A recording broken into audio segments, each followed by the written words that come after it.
बिक्रमपुर नाम के एक गांव में सुरेंद्र नाम का एक दूध वाला रहता था। उसकी एक 7 साल की बेटी थी, नाम था दिया। दिया रोज गांव के लोगों के घर दूध पहुंचाती थी और साथ ही एक स्थानीय स्कूल में पढ़ाई भी करती थी। वो बहुत समझदार बच्ची थी और बचपन से ही अपने पिता के काम में मदद करती थी। दिया, दूध दोना हो गया है, अब सबको जल्दी से पहुंचा दे, आज वैसे भी देर हो गई है। ठीक है पापा, मैं सबके घर दूध देकर स्कूल चली जाऊंगी।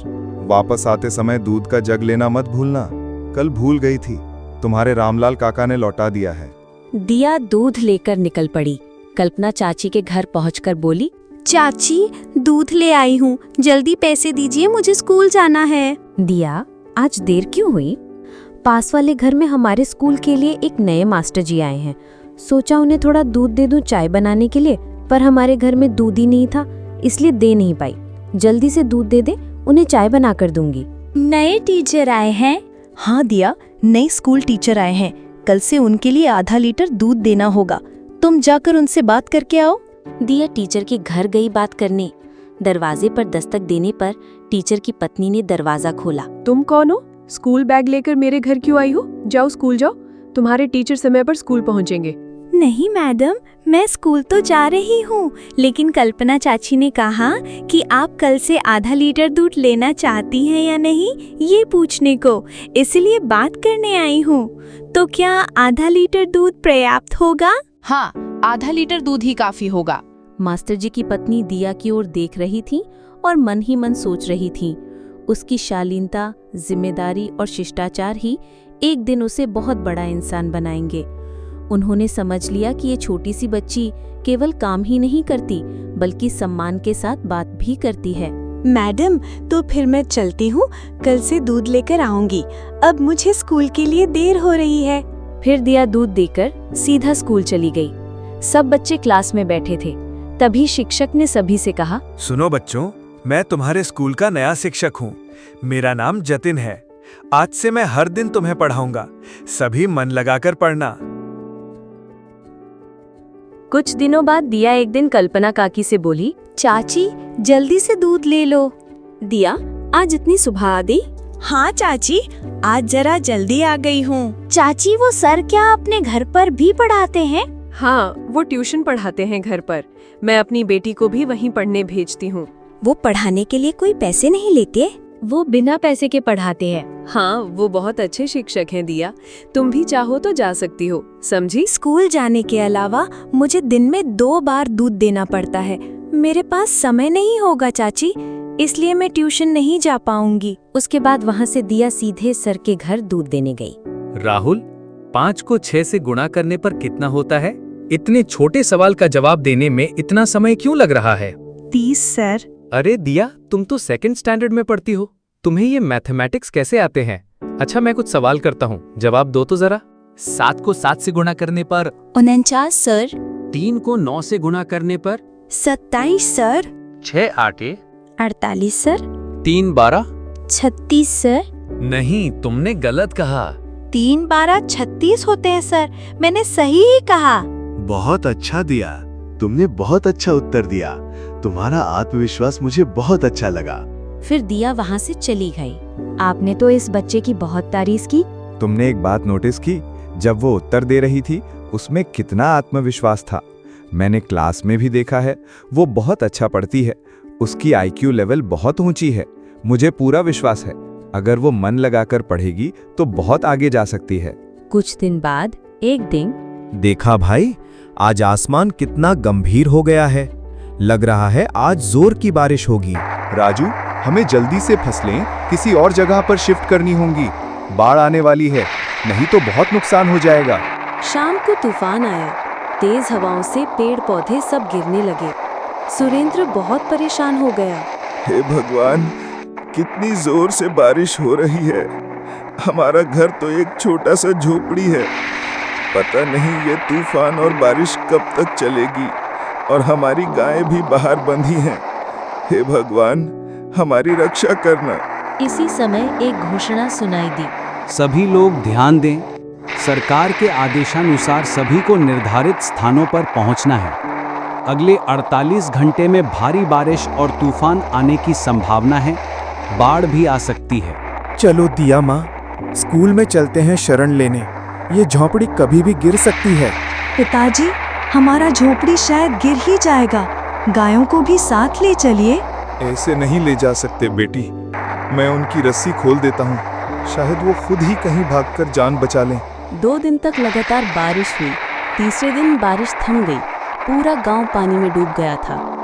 कुछ दिनों बाद दिया का गांव फिर से पहले जैसा होने लगा।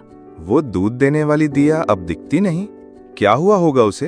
कैसे आएगी? उनका पूरा घर बाढ़ में बह गया और उनकी गायें भी मर गईं। सच कहता हूँ, उनकी हालत देखकर बहुत दुख होता है। अब हमें इस गांव को छोड़कर जाना होगा। इस महीने मेरी ड्यूटी खत्म हो रही है। तुम कल्पना से कहो कि दिया और उसके पिताजी को लेकर मेरे पास आए। कल्पना से बात करने के बाद सुरेंद्र और दिया मास्टर साहब के घर मिलने आए। मास्टर साहब, कल्पना दीदी ने कहा था कि आप हमसे मिलना चाहते हैं। आओ सुरेंद्र, मैंने सब सुना है। जो कुछ भी तुम्हारे साथ हुआ वो बहुत ही दुखद है। दिया बहुत अच्छी लड़की है, वो बहुत अच्छा पढ़ती है, स्कूल में बहुत होशियार है, उसका भविष्य उज्जवल है। सुरेंद्र, कृपया उसकी पढ़ाई मत छुड़वाना। जितनी भी तकलीफ हो मास्टर साहब, मैं उसकी पढ़ाई नहीं छुड़वाऊंगा। ये पैसे लो और 2 गायें खरीद लो और पहले की तरह फिर से अपना कारोबार शुरू करो। धन्यवाद मास्टर साहब, मैं आपकी ये मदद कभी नहीं भूलूंगा। कुछ दिनों बाद ट्रांसफर के कारण मास्टर गांव छोड़कर चले गए। कुछ साल बाद, क्या डॉक्टर हैं? मेरे बेटे को सुबह से पेट में बहुत दर्द हो रहा है। उसे तुरंत डॉक्टर को दिखाना होगा। वो बहुत तकलीफ में है। कृपया थोड़ा इंतजार कीजिए, आप घबराइए मत, मैं डॉक्टर से पूछ कर आता हूँ। आप अंदर जाइए। ये क्या हो गया? मैं इतने समय से इंतजार कर रहा हूँ, फिर भी उन्हें पहले भेज दिया। उनकी हालत बहुत ज्यादा गंभीर थी। मैंने डॉक्टर से पूछा था, उन्होंने ही कहा पहले उन्हें भेजना है। कृपया 15 मिनट रुक जाइए और डॉक्टर को दिखा दीजिए, क्योंकि वो कल यहाँ नहीं आएंगे। वो हफ्ते में 2 दिन गांव-गांव जाते हैं और वहाँ मुफ्त मेडिकल कैंप करते हैं। वो गरीब लोगों का मुफ्त इलाज करते हैं। गांव के लोग बिना इलाज के मरे नहीं, यही उनका मकसद है। ठीक है, मैं इंतजार करता हूँ। मैंने आपको 15 दिन पहले ही बताया था कि उसका एक छोटा ऑपरेशन कराना होगा। वो बहुत तकलीफ में है। मैं 2 दिन की दवा दे रहा हूँ, 2 दिन बाद आप उसे लाना। चिंता मत कीजिए, आपका बेटा ठीक हो जाएगा। कितना खर्चा आएगा? आप जानते हैं, मैं ऑपरेशन नहीं करवा पा रहा हूँ क्योंकि मेरे पास पैसे नहीं हैं। मैंने कहा ना, पैसों की चिंता मत कीजिए, ऑपरेशन पूरी तरह मुफ्त होगा। मैं कल यहाँ नहीं रहूँगा, किसी और दिन आ जाना। मैं बच्चे को फिर से देख लूँगा, उसके बाद निर्णय लूँगा। आपको कोई पैसा नहीं देना है। समीर बाबू, बताइए क्या हुआ है आपको? ये दवाइयाँ 3 दिन तक लो, तुम ठीक हो जाओगे। समीर बाबू, 100 रुपए फीस दीजिए और मेडिकल से दवा ले लीजिए। क्यों?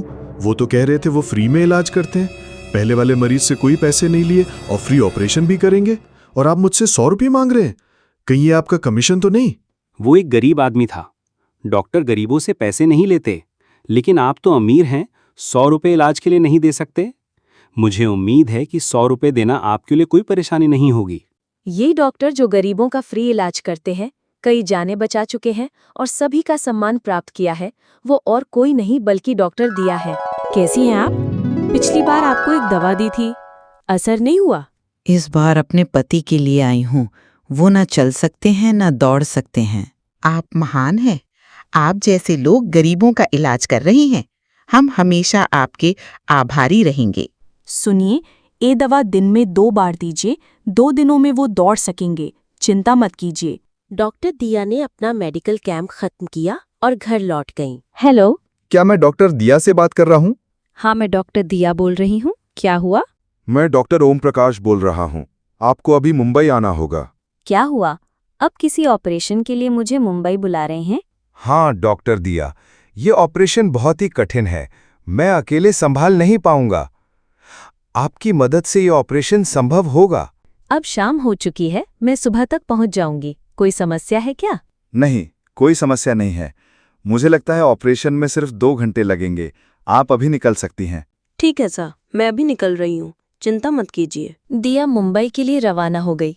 कुछ दूर जाने के बाद दिया बोली, क्या तुमने देखा? आसमान में काले बादल छा गए हैं।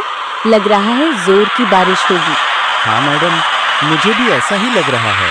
हमें लंबा सफर तय करना है, किसी मुसीबत में नहीं पड़ना चाहिए। उनकी यात्रा जारी रही। हल्की बारिश शुरू हो गई। धीरे धीरे बारिश के साथ तेज हवा चलने लगी। डॉक्टर, बहुत तेज बारिश हो रही है, सड़क सीधी दिखाई नहीं दे रही। मुझे लगता है इस हालत में गाड़ी चलाना मुश्किल होगा। आप क्या कहते हैं डॉक्टर? आप धीरे धीरे चलाइए, हमें कल सुबह तक पहुंचना ही होगा। ठीक है, मैं अपनी पूरी कोशिश कर रहा हूँ। कुछ देर बाद एक बड़ा पेड़ सड़क पर गिर गया और गाड़ी रुक गई। मैडम, इस पेड़ को हटाने में बहुत समय लगेगा। पता नहीं और कितने पेड़ गिरे हैं। क्या और कोई रास्ता नहीं है? क्या ये एकमात्र रास्ता है?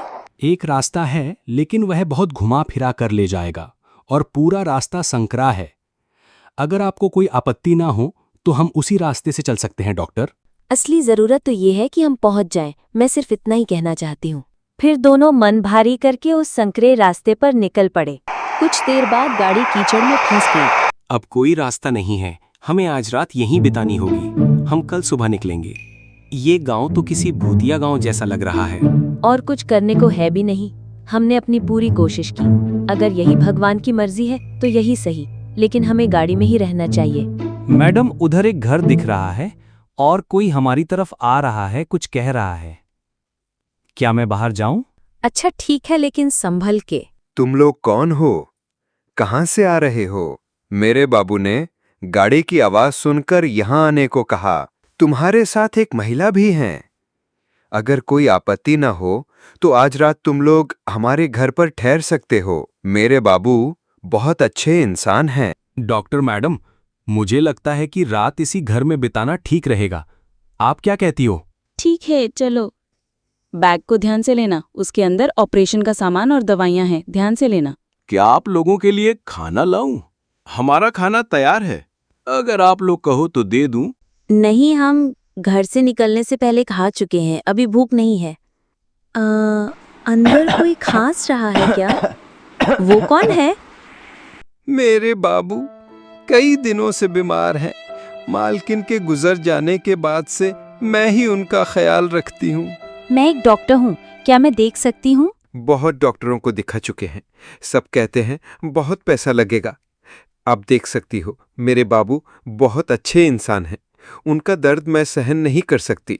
दिया अब और इंतजार नहीं कर सकी। वो अंदर गई उन्हें देखने। दिया ने देखा और ड्राइवर से कहा, ड्राइवर, मेरा बैग लाए हूँ, जो गाड़ी में था वो ले आओ। इनका तुरंत ऑपरेशन करना होगा। रामू काका, जल्दी से थोड़ा गर्म पानी ले आओ। मैडम, बाबू को देखा आपने? आपको देखकर चिंतित लग रहा है। बाबू कैसे हैं? सब बाद में बताऊंगी, पहले आप थोड़ा गर्म पानी ले आइए। अब जल्दी करो। जैसे ही रामू काका गर्म पानी लाए, दिया ने ऑपरेशन शुरू कर दिया। कुछ देर बाद दिया बाहर आई और बोली, चलो, ऑपरेशन सफल हुआ। ठीक 1 घंटा लगा। समय पर ऑपरेशन ना होता तो खतरा हो सकता था। मैडम, अब वे कैसे हैं? थोड़ी देर में उन्हें होश आ जाएगा और बहुत जल्दी ठीक हो जाएंगे। रामू काका, अब हम चलते हैं। सुबह तक हमें एक जरूरी काम से मुंबई पहुंचना है। सर से कहना मैं लौटते समय मिलूंगी। दवाइयाँ वहीं रखती हैं, दिन में 3 बार खिलानी है। वे बहुत जल्दी अच्छे हो जाएंगे, चिंता मत करो। मैं चलती हूँ। दिया मुंबई गई और एक प्रसिद्ध डॉक्टर से मिली, जिन्होंने एक विशिष्ट उद्योगपति के ऑपरेशन के लिए बुलाया था। सर, मुझे आने में थोड़ी देर हो गए। सुनो दिया, मुझे सब पता है। तुम्हारा यहाँ पहुँचना मुश्किल था, लेकिन उनकी हालत बिगड़ रही थी, इसलिए मुझे खुद ही ऑपरेशन शुरू करना पड़ा। सोचा था कि तुम्हारे आने के बाद ऑपरेशन शुरू करेंगे, लेकिन परिस्थिति के कारण तुम्हारे आने से पहले करना पड़ा। ऑपरेशन सफल रहा दिया। धन्यवाद दिया। असल में डॉक्टर साहब, मुझे आपको धन्यवाद देना चाहिए। अब मैं एक महत्वपूर्ण व्यक्ति से मिलने जा रही हूँ, फिर मिलेंगे। दिया फिर से लौट आई वही गांव में जहां उस इंसान को ऑपरेशन किया था। गाड़ी की आवाज सुनकर रामू काका दौड़े आए। डॉक्टर मैडम, मेरे बाबू पूरी तरह से ठीक हो गए हैं। बाबू आपसे मिलने के लिए इंतजार कर रहे हैं। मैं भी उसी कारण से आई हूँ। चलो हम अंदर जाकर उनसे मिलते हैं। बाबू, यही है वो डॉक्टर मैडम जिन्होंने आपका ऑपरेशन किया और आपको ठीक किया। कैसे हैं आप टीचर? अब आपकी तबीयत कैसी है? आपको कैसे पता चला कि मैं एक मास्टर हूँ? क्या आपने मुझे पहले कहीं देखा है? टीचर, आज मैं जो कुछ भी हूँ वो सिर्फ आपकी वजह से हूँ। मैं कभी नहीं भूलूंगी उस दिन आपने मेरे लिए जो किया था। मैं समझ नहीं पाया बेटी, तुम क्या कह रही हो? टीचर, मैं दिया हूँ, विक्रमपुर गांव के दूध वाले सुरेंद्र की बेटी। क्या तुम वही दिया हो? तुम तो कितनी बड़ी हो गई हो, अब तो तुम एक डॉक्टर बन गई हो। तुम्हें देखकर मुझे बहुत खुशी हो रही है बेटी। टीचर, दिया आज यहाँ तक सिर्फ आपकी वजह से पहुँची है। अगर उस दिन आपने हमारी मदद नहीं की होती तो मैं कभी डॉक्टर नहीं बन पाती। इसलिए टीचर, मैं पूरे जीवन काल आपकी आभारी रहूंगी। मैंने कुछ नहीं किया बेटी, आज तुम जो कुछ भी हो वो तुम्हारी मेहनत और लगन का फल है। मैं खुद नहीं आई थी टीचर, शायद भगवान की इच्छा थी मुझे यहाँ भेजने की। उस दिन आपने मेरे पापा को पैसे दिए थे ताकि वो फिर से दूध का कारोबार शुरू कर सके और गाय खरीद सके। जिस इंसान की वजह से मैं डॉक्टर बन पाई, शायद उसी को बचाने के लिए भगवान ने मेरी गाड़ी रोक दी थी। मैंने तो सोचा था कि मैं नहीं बचूंगी, मुझे लगा था इस भयानक बीमारी से मैं मर जाऊंगी, लेकिन भगवान ने तुम्हें मेरे रक्षक बनाकर भेजा। अब सब कुछ ठीक है, लेकिन पहले आप बाहर चलिए। आज से मैं आपके साथ रहूंगी और आपको भी मेरे साथ चलना होगा। ऐसा कैसे हो सकता है बेटी? तुमने मेरी बहुत मदद की है, मैं तुम्हारा बोझ नहीं बनना चाहता। बाद में दिया ने टीचर को मना लिया और अपने घर ले आई और उन्हें अपने साथ ही रखा। उसने मास्टर की आखिरी दिन तक अपने पिता की तरह सेवा की। अगर आपको ये कहानी अच्छी लगी हो तो कृपया लाइक और शेयर करें। ऐसी और कहानियों के लिए हमारे चैनल को सब्सक्राइब करें।